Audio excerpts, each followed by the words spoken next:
नमस्कार भाइयों।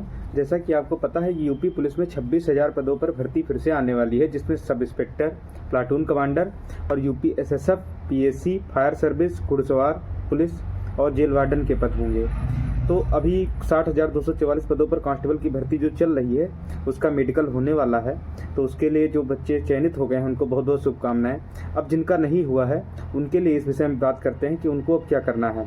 तो अगर पहली बात तो अगर आपकी एज ग्रेजुएशन हो चुका है और एज 21 साल से ज़्यादा है तो आप लोग यूपीएसआई की तैयारी में लग जाएं, क्योंकि यूपीएसआई की तैयारी के साथ साथ आपकी कांस्टेबल की भी तैयारी हो जाएगी, क्योंकि उसका लेवल बहुत ही हाई है।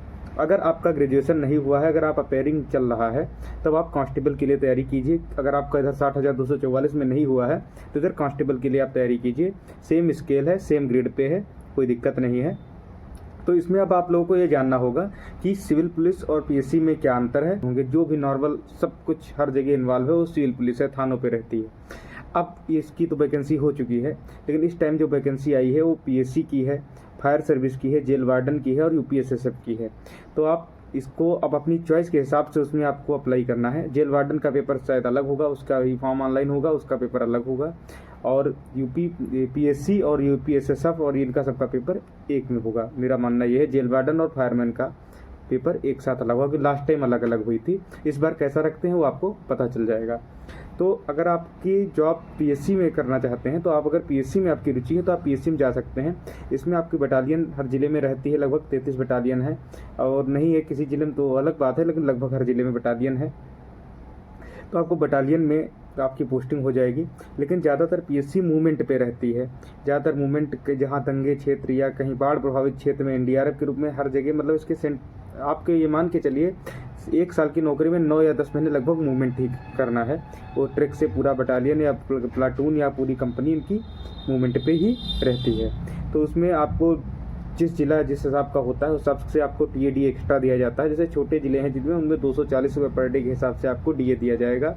और बड़े ज़िले में जैसे लखनऊ, कानपुर, इन जैसे महानगरों में अगर आप ड्यूटी करते हैं, मूवमेंट करते हैं, तो आपको लगभग एज ए कांस्टेबल 390 रुपये पर डे का डीए दिया जाएगा। तो आपको वो मिलता रहेगा। आप बटालियन में रहेंगे तो आपको डीए नहीं मिलेगा। तो आप अगर आपको पीएससी में रुचि है तो आप आराम से कर सकते हैं। आपके साथ मेस जाएगा, खाने की कोई दिक्कत नहीं रहेगी। आप ड्यूटी पे होंगे तब भी आपको खाना पहुंचाया जाता है। पीएससी में खाने को लेकर बहुत अच्छी सुविधा है। आपकी अकेले ड्यूटी नहीं लगेगी, जहाँ भी ड्यूटी लगेगी आप 3-4 लोग से कम ड्यूटी पे नहीं रहेंगे। तो ये तो हो गई बात पीएससी की। अब हम लोग बात करते हैं यूपी एसएसएफ की। ये नया गठन यूपी एसएसएफ का मुख्यमंत्री योगी आदित्यनाथ जी ने किया था। इस ज़्यादातर मंदिरों की सुरक्षा में, जैसे राम मंदिर हुआ, बड़े बड़े मंदिरों की सुरक्षा में, या फिर यूपी मेट्रो की सुरक्षा में यूपी एसएसएफ लगाई जा रही है। ये एयरपोर्ट पे भी यूपी एसएसएफ लगाई जा रही है। तो अभी तक यूपी एसएसएफ में जो भी लोग जाते थे वो पीएससी से या सिविल पुलिस से जाते थे, लेकिन अब इस बार पहली बार यूपी एसएसएफ की स्पेशल भर्ती हो रही है। तो इसमें भी आपकी 8 घंटे की जॉब है। इसकी वर्दी थोड़ा अलग टाइप की है, हल्का पैरामिलिट्री टाइप से इसकी वर्दी है। और इस मेट्रो में आप ड्यूटी करेंगे, राम मंदिर में आपकी ड्यूटी टाइम फिक्स है। तो सबसे अच्छी बात इसकी है कि इसमें ड्यूटी टाइम फिक्स है और अच्छी नौकरी है। ग्रेड पे सेम रहेगा। तो अगर आपकी रुचि है इसमें जाने की तो आप इसमें जा सकते हैं यूपीएसएसएफ में। लेकिन यूपीएसएसएफ में जाने के बाद हमको तो नहीं लगता है कि यहाँ से आप सिविल पुलिस में जा पाएंगे। बाकी सिविल पुलिस से यूपीएसएसएफ में भी आ सकते हैं, पीएससी से भी यूपीएसएसएफ में आ सकते हैं। अब तीसरी जॉब है फायरमैन की। बहुत ही अच्छी जॉब है, बहुत सुकून भरी जॉब है फायरमैन की। बस वही 2-4 महीने जब गर्मी के टाइम पर आग ज़्यादा लगती है तो थोड़ा बिजी नौकरी रहती है, बाकी आराम की नौकरी है, कोई दिक्कत नहीं रहती है। जब आपको आग लग जाती है कहीं तब आपको सूचना होती है, तब आपको वहाँ टाइम पे पहुँचना रहता है। और लगातार इनके फायर स्टेशन तहसील वाइज बने होते हैं, लगभग वहीं पे इनको रहना होता है। इसमें भी कोई समस्या नहीं है। 3-4 महीने की बिजी ड्यूटी है, बाकी ये सुकून की ड्यूटी है। इसके बाद में हम बात करते हैं जेल वार्डन पुलिस की। जेल वार्डन पुलिस जो जेल में कैदी रखे जाते हैं उनकी सुरक्षा के लिए होती है और जेल के अंदर ही ड्यूटी करती है। तो आपको अगर इसमें रुचि है तो आप जा सकते हैं। अच्छी नौकरी है ये भी। इसमें भी 8 घंटे की ड्यूटी रहती है। तो इसमें जेल वार्डन में भी अपने बॉर्डर वाला डिस्ट्रिक्ट मिल जाता है। और यूपी एसएसएफ में भी अगर आप बॉर्डर डिस्ट्रिक्ट में मंदिर या कोई मेट्रो स्टेशन है तो वहाँ पर आपकी पोस्टिंग हो जाएगी यूपी एसएसएफ में।